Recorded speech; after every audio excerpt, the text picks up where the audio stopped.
Bapak, Ibu, Saudara yang kekasih di dalam Tuhan kita Yesus Kristus, selamat pagi. Salam sejahtera untuk kita semua. Jumpa lagi dengan saya dalam acara Renungan Harian GKPO Halim Perdana Kusuma.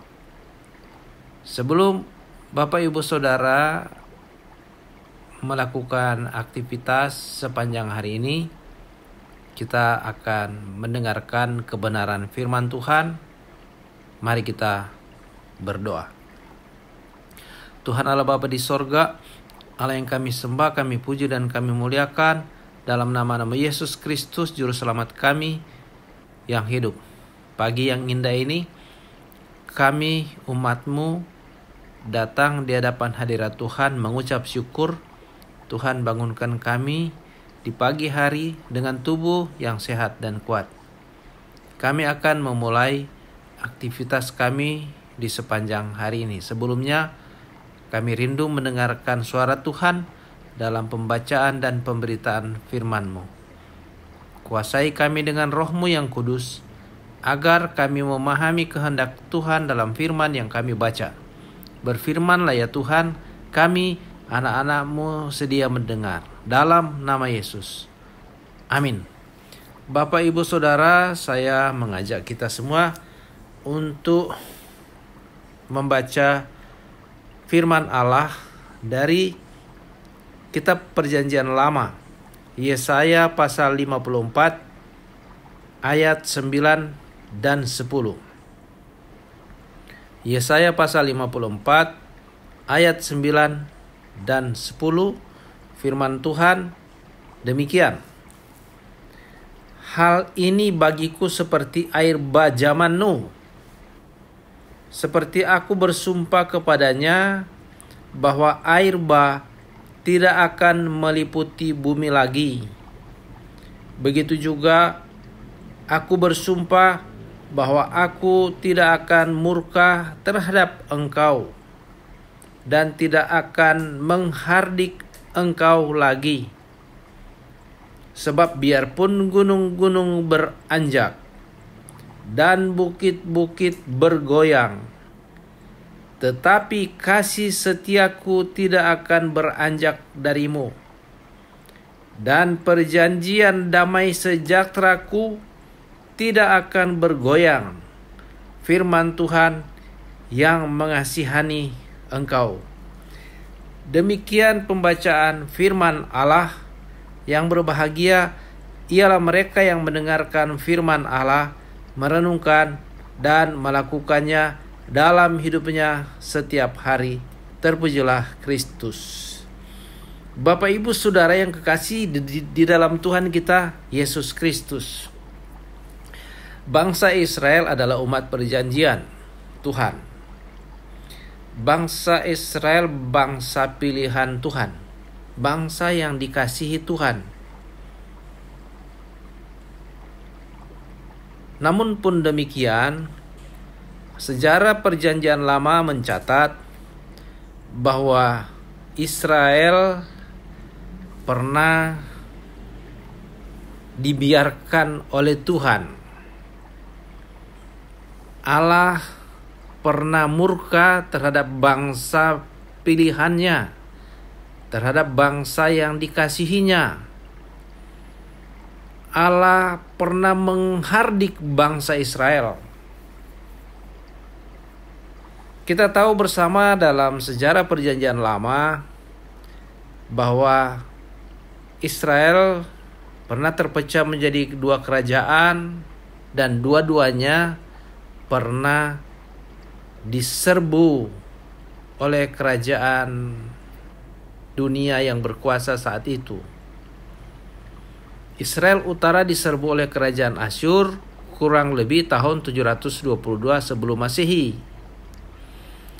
Israel Selatan yang ibu kotanya Yerusalem pernah diserbu oleh kerajaan Babel tahun 587 sebelum Masehi. Penyerbuan kerajaan Babel terhadap Yerusalem begitu dahsyat, tembok Yerusalem dihancurkan, istana raja dihancurkan, bait Allah sebagai pusat agama Yahudi di Yerusalem dihancurkan, rumah-rumah penduduk di Yerusalem juga dihancurkan, dan separuh dari penduduk Yerusalem dibuang ke Babylon untuk dipekerjakan paksa. Kenapa terjadi demikian, Bapak Ibu Saudara? Kenapa Allah sampai murka terhadap umatnya? Karena umatnya tidak mengindahkan akan firman Tuhan yang disampaikan oleh nabi-nabi. Allah murka terhadap umatnya dan Allah menyembunyikan wajah terhadap mereka. Dalam Yesaya 54 ayat 8 berkata, dalam murka yang meluap-luap, aku telah menyembunyikan wajahku terhadap engkau hanya sesaat. Tetapi dalam kasih setia abadi, aku telah menyayangi engkau, firman Tuhan penebusmu. Jadi Allah pernah menyembunyikan muka terhadap umatnya. Tetapi karena Allah ingat perjanjian yang kekal dengan nenek moyang bangsa Israel, Allah ingat sumpahnya kepada nenek moyang bangsa Israel sebagai bangsa pilihan, sebagai bangsa yang dikasihi. Dalam ayat 8 pembacaan kita tadi dikatakan bagian B, aku telah menyayangi engkau. Dalam kasih setia abadi, aku telah menyayangi engkau, firman Tuhan penebusmu. Jadi Allah sendiri yang menebus bangsa Israel untuk bisa kembali dari pembuangan. Allah sendiri yang membebaskan mereka dari pembuangan. Tidak ada campur tangan orang lain, tetapi tangan Tuhan yang kuat yang membawa mereka kembali untuk bisa membangun kembali rumahnya, membangun kembali kotanya, membangun kembali tembok Yerusalem, membangun kembali bait Allah. Jadi Tuhan yang membebaskan mereka, Tuhan yang menebus mereka.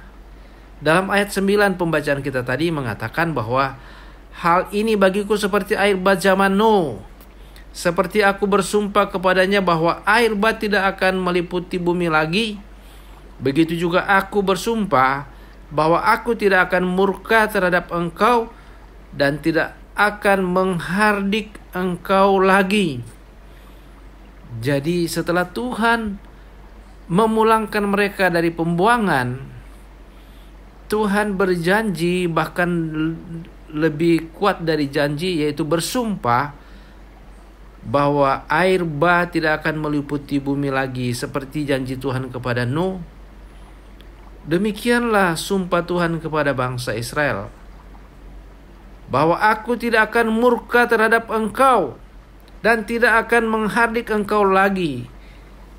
Tuhan tidak akan murka lagi kepada umatnya dan tidak akan menghardik atau membentak lagi bangsa Israel.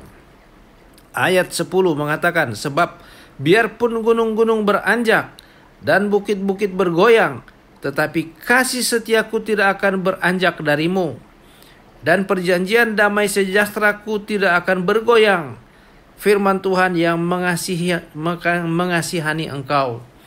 Jadi janji Tuhan terhadap umatnya bahwa dia tetap mengasihi mereka. Biarpun gunung-gunung beranjak dan bukit-bukit bergoyang, tetapi kasih setiaku tidak akan beranjak darimu, dan perjanjian damai sejahteraku tidak akan bergoyang, firman Tuhan yang mengasihani engkau. Bapak Ibu Saudara yang kekasih di dalam Tuhan kita Yesus Kristus, demikian pula dengan kita umatnya. Sekalipun kita pernah melakukan kesalahan, sekalipun kita pernah melakukan kejahatan, sekalipun kita pernah berdosa terhadap Tuhan, tetapi Tuhan sudah mengampuni segala dosa kita melalui pengorbanan Yesus Kristus di kayu salib. Pada minggu-minggu ini Kita masih dalam masa Prapaskah, Minggu Prapaskah kelima atau Minggu Sengsara kelima sebelum kita memasuki Minggu Palma. Jadi kita menghayati kesengsaraan Tuhan Yesus yang menebus kita dari segala dosa, yang menyelamatkan kita melalui pengorbanannya di kayu salib. Kita diselamatkan, kita memperoleh jaminan kehidupan yang kekal karena pengorbanan Tuhan. Dan janji Tuhan bagi Bapak Ibu Saudara, bagi kita semua, bahwa dalam kasih setia abadi aku telah menyayangi engkau. Firman Tuhan penebusmu di dalam ayat 8 dan ayat 9. Seperti aku bersumpah kepadanya bahwa air bah tidak akan meliputi bumi lagi, begitu juga aku bersumpah bahwa aku tidak akan murka terhadap engkau dan tidak akan menghardik engkau lagi. Tuhan sudah berjanji, bahkan bersumpah bahwa tidak akan murka kepada kita lagi, umat yang sudah ditebus, dan tidak akan menghardik atau membentak kita lagi sebagai umat yang sudah ditebus. Bahkan di dalam ayat 10 dikatakan, sebab biarpun gunung-gunung beranjak dan bukit-bukit bergoyang, tetapi kasih setiaku tidak akan beranjak darimu. Dan perjanjian damai sejahteraku tidak akan bergoyang. Firman Tuhan yang mengasihani engkau. Jadi orang yang sudah ditebus dengan harga yang mahal tubuh dan darah Yesus, Tuhan sangat mengasihi mereka. Orang yang percaya kepada janji penyelamatan Tuhan, orang yang beriman kepada Tuhan Yesus, janji ini menjadi bagian hidupnya. Sekalipun gunung-gunung beranjak dan bukit-bukit bergoyang, tetapi kasih setia Tuhan tidak akan beranjak dari kita. Dan perjanjian damai sejahtera Tuhan tidak akan bergoyang. Ini firman Tuhan yang mengasihi kita. Jadi kasih setia Tuhan kekal selama-lamanya. Kasih setia Tuhan abadi bagi orang yang percaya kepadanya, bagi orang yang beriman kepada Tuhan kita Yesus Kristus. Dia tidak akan murka lagi, dan dia tidak akan menghardik kita lagi, tetapi dia tetap mengasihani kita, dia tetap menyayangi kita dalam menjalani hari-hari kehidupan yang Tuhan sudah karuniakan kepada kita semua. Tuhan memberkati. Amin. Mari kita berdoa. Kami mengucap syukur kepadamu Tuhan, karena pagi ini Tuhan sudah melawat kami umat-Mu. Tuhan sudah berfirman kepada kami. Terima kasih Tuhan atas firman-Mu sebagai janji Tuhan bahwa tidak akan murka lagi kepada kami, dan Tuhan tidak akan menghardik kami lagi sekalipun gunung-gunung bergoyang, sekalipun gunung-gunung beranjak dan bukit-bukit bergoyang, tetapi kasih setia Tuhan tidak akan beranjak dari umat-Mu. Dan perjanjian damai sejahtera Tuhan tidak akan bergoyang, karena Tuhan mengasihi kami dan kasih Tuhan kepada kami kekal. Terima kasih Bapa. Kami akan memulai pekerjaan kami. Tuhan berkati sehingga apa yang kami lakukan berhasil. Inilah doa syukur kami Bapa. Terpujilah nama-Mu. Ampuni salah dan dosa kami, dalam nama Yesus kami berdoa dan mengucap syukur. Amin. Bapak Ibu Saudara yang kekasih dalam Tuhan kita Yesus Kristus, dari GKPO Halim Perdana Kusuma saya mengucapkan selamat beraktivitas. Sehat selalu. Tuhan Yesus memberkati. Amin.